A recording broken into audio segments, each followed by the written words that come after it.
going live here. And today, what I'll do is let me show you what we've got going on. If you were to ask ChatGPT, hey, what's the best podcast on affordable housing investments?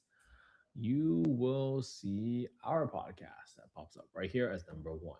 Now, today, what I want to do is kind of go through something that's a little bit more tactical, little bit more in the weeds, but let's go ahead and look at this townhome in Raleigh, North Carolina, and see whether or not this property is a deal, quote unquote, right? What does a deal mean for you? So let's go ahead. I'm in 27614, just so you know where it is. If you were to look at the map, we're just a little bit north of Raleigh to the east of Durham. And this is going to be a good area because I think pretty low crime here from what people have told me. So this property, I just pulled right up. It was $235,000, 3 bed, 2.5 bath, 69.2 square feet, 2220 Valley Edge Drive, number 103. And the price was just lowered by 7 grand. Awesome. So let's see. Spacious owner suite. Units can be in the first round. Says with the causeway. There's a pool and it's move-in ready. Okay. That's pretty good. Now I got $200 a month for HOA. It was built in 2009, so that's relatively new. That kind of makes me feel pretty good about it. And these are pretty good schools. So if you got a family here that's looking to live here and send your kids to school, I mean, you're in a really, really good school district. So I like that, right? It's a place where people want to be at specifically. All right, so this property, 255,000, it has come down almost 20 grand now. It started off as 262 and they bought it at 250. What? They're taking a loss on it, huh? I wonder what's going on over here. 112. Okay, let's see what's gonna take to be a deal. So the first thing I'm gonna do is I'm gonna grab two numbers. The first number I'm gonna get is gonna be the market rent. So on affordablehousing.com in the owner section in the rental estimate, I plug in the address, plug in the bedroom count, and I got 1680 right now for these properties that are for 22 units within a 0.1 mile radius. Now, could there be apartments nearby? Yes. So maybe I can bump it a little bit. So let's play around with the rental numbers. But also what's important is that you want to figure out what is the payment standards. So the Raleigh Housing Authority, and you can just look up Raleigh Housing Authority 2025 payment standards, and you will get this link right here. Let me kind of show you what it's like. Right, boom. I Googled Raleigh Housing Authority payment standards 2026. It gave me 2025. So that means it's probably going to go up. That's going to tell you by bedroom count, by zip code, what is the rent ceiling. And of course, this includes utility. So if you don't include utility, you got to back out some of that amount, right, through the utility allowances. So this tells me 1680, 1700, maybe I can get max 2000 with nicer utilities in a renovated property, but you're gonna have to have some comps. So you gotta be very, very mindful. So I'm gonna underwrite this property at 1680, and I'll probably underwrite this with 2050 as my rent ceiling, quote unquote, right? So you always have to use the lower of the two when you compare the rent ceiling and the market rent. And of course, you can try to justify it with higher rents if there is justification on the market for that, because there is a test called the rent reasonableness test. The rent reasonableness test essentially states that you cannot charge more rent to someone simply because they are a voucher holder. So these numbers here, right? Sometimes people say like, "Oh, this is the payment standards FMR." Nah, you gotta subtract the utility allowances from that amount so you can actually understand what your rent is, because otherwise you're going to overestimate your rental amount and you might think you're going to be way more profitable deal and then get into it and just realized it wasn't what you expected. And that's the last thing I'm going to want for you. So let's look at this property and let's see what's going on over here. Let's see. I mean, the property here is fairly decent. I mean, it's got decent floors, 103. I don't like that the HVAC unit is in front. I mean, you gotta put a cage on or something. I mean, that's just personally my opinion, but I've had an HVAC unit stolen before from a rental property, so I'll just put $900 on it and just put a cage on it. That's just my personal opinion. Now, this is a fairly wide room.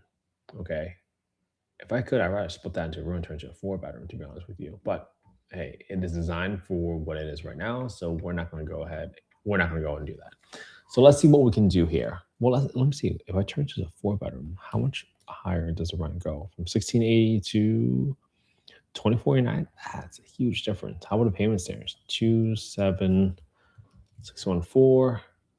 Go from 2282 to 2878. So I might just explore that in a little bit just to kind of see what's going on here. But let's go ahead and write down these numbers. So a 4-bedroom here and a 3-bedroom. A 3-bed payment standard was 2262, 2262, and this 2025 payment standard, so it's going up. And your 4-bed payment standards for 27614. And again, I'm using these numbers because my partners already know how to analyze these deals. So when it's a deal, I want to be able to kind of share with them why it's a deal. All right. So I got a 3-bedroom. I got an average rent of 2346, 2346 for a 4-bedroom, and a 1680 for a 3-bedroom within a 0.1 mile radius. The 4-bedroom is going to be within a 1.98 mile radius, so there's going to be a lot less 4-bedrooms around here. So that might give me a justification to go higher. All right, so let's go ahead and do this. Let's go ahead. And for those of you that want to follow on the right with me, just go to affordablehousing.io, go to the Get Deal Analysis tool, and that's the fastest way for you to get a copy of the spreadsheet. Again, there is no catch. I'm not trying to say anything. Just this is the fastest way for you to get a copy of the spreadsheet instead of people just DM me asking me for the calculator. Now, when you go to 2220, let's go. I mean, this property looks pretty good. I don't think there needs to be any paint job here. So based on what I know currently in this area, I am going to estimate that, and my friends kind of told me like what they're closing at roughly on interest rate. So this is going to be really, really good. Let's see. Closing costs probably around 4,200. So this property is selling for 235. Let's plug that right into B4, 235. My renovation for this property, let's go to my rehab calculator. I'm not going to divide it by 3. That was my previous adjustment. But there's not much that needs to actually get done on this property. Because one, the HOA already covers a roof, so I don't need to put aside any money to repair the roof right now. It's going to be spread across a few different properties. My paint for this property, let's just say there's a little bit of touch of paint, 300 square feet, maybe max. Actually, you know what? Let's do 200 because I really don't think there's much painting going on. Now, for my flooring, if I want to just turn into LVP one of the bedrooms into LVP, let's say that was a 350 square foot home. That's really all I need to do here. And I like to at least renovate my toilets. I had to turn them into high pressure flush toilets so that they never clog. That's just my personal preference. Don't have to do it right now. And I want to put in a cage for the HVAC. So it gives me a total rehab about $6,000, right? And I probably don't need to do this right now, but I like to at least set this aside, knowing that, hey, I got this money set aside in case anything pops up during the inspection. Now for my rent, let's just do 1680 right now, right? Assuming it is, I think it's pretty nice. Let's go at least 1800. I think it's going to be above market because of how newly renovated it looks. My taxes on this property is going to be, let's get my revenue calculator right here. Let's see what we got. 196 a month. 196. And my insurance for this property, 106. So L2 equals 106 times 1.2. And I'm adding a 20% premium here on the property because I'm assuming that the property is going to be higher because of the fact that it's an investment property or rental property, right? That's just typically what happens here. So that's why I'm adding in a little bit more. For my HOA, I got $200. So I'll put that in right here in B34. For my maintenance, I'm going to set aside 5% of my rents every single month.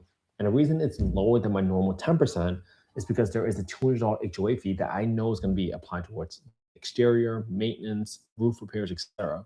So that's why I'm comfortable with a $200 HOA fee along and accompanied by a 5% maintenance fee. Now, if I have a property management company, again, you can self-manage it, but if I have a property management company, I will probably be paying them about 10%. And this allows me to put this up here and make sure I have margin for it. Now, I can self-manage, keep pocket the difference, but at the end of the day, I just want to figure out, hey, what am I doing here? Is if I'm trying to become passive, eventually I want to have a property manager so I'm not fielding calls, right, at the middle of the night to see if there's any issues. You got to figure out what is your system for this. I got 5% for my vacancy, got $90. Great.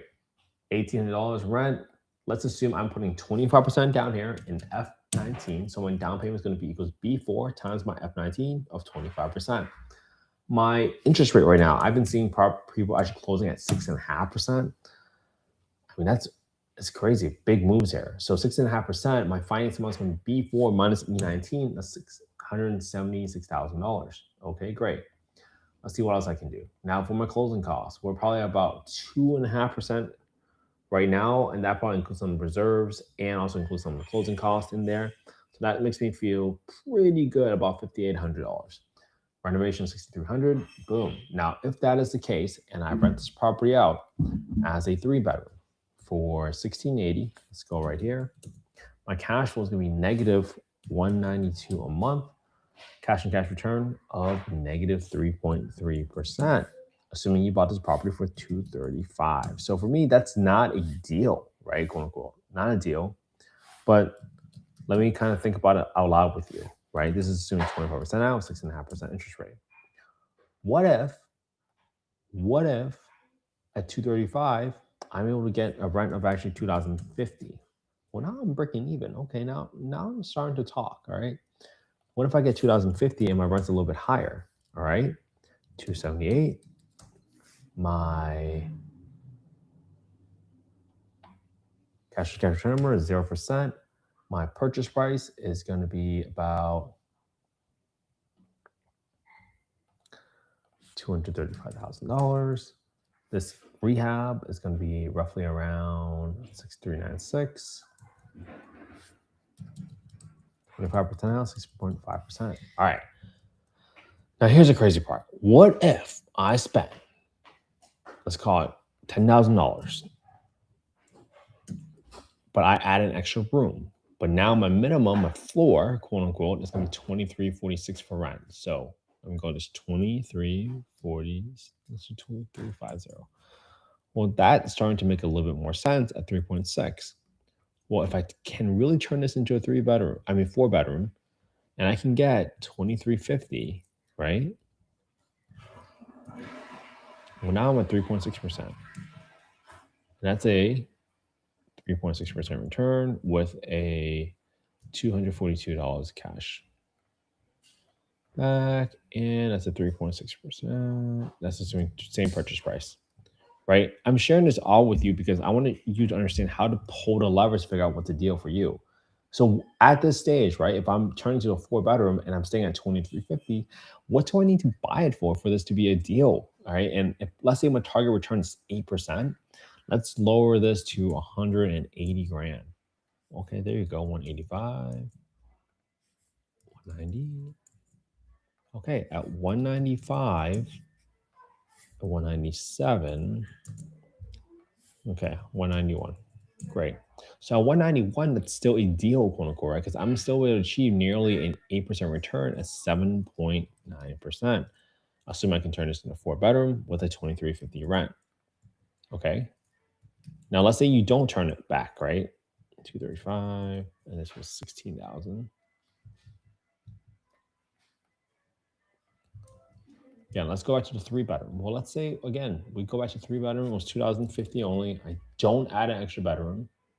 Let's see what that is. What do I need to buy it for this to be 8% return? Right? 180, 170, 165. Boom, 165. Well, is that a deal for you? Well, it might be. Because now all of a sudden you understand, hey, I can cash with $335 a month here. And that's a 7.8% return. Again, all I'm showing you is the steps, the logic that you have to take to figure out what is the deal, quote unquote, for you. Oops, this was previously 191. And now my new purchase price up here for the scenario is going to be 165 grand. So you might say like, hey, let's just write an offer for $165,000 on the property because I know I won't lose. And if you make enough offers, eventually you might get a deal, but you might not. I'm not saying there's a right or wrong way to approach this. All I know is that you have to figure out what is your strategy, what's your target return, what's your portfolio strategy. Because some people, I mean, they might buy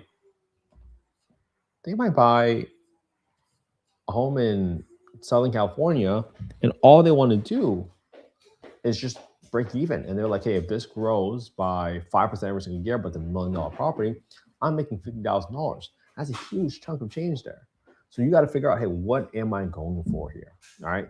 Hopefully this was helpful, everybody. Again, my sincere goal is for you to understand how to pull the different levers to figure out what is a deal, quote unquote, for yourself and how to adjust it. So hopefully this was helpful. Again, my goal is for you to learn as much as possible from this. And I hope that you will shoot us a follow and leave us a 5-star review on Apple Podcasts. Again, DM me if you guys have any questions, and hopefully this was helpful as a very simple step-by-step walkthrough on how to analyze a rental property for Section 8 purposes. Have a good one, everybody.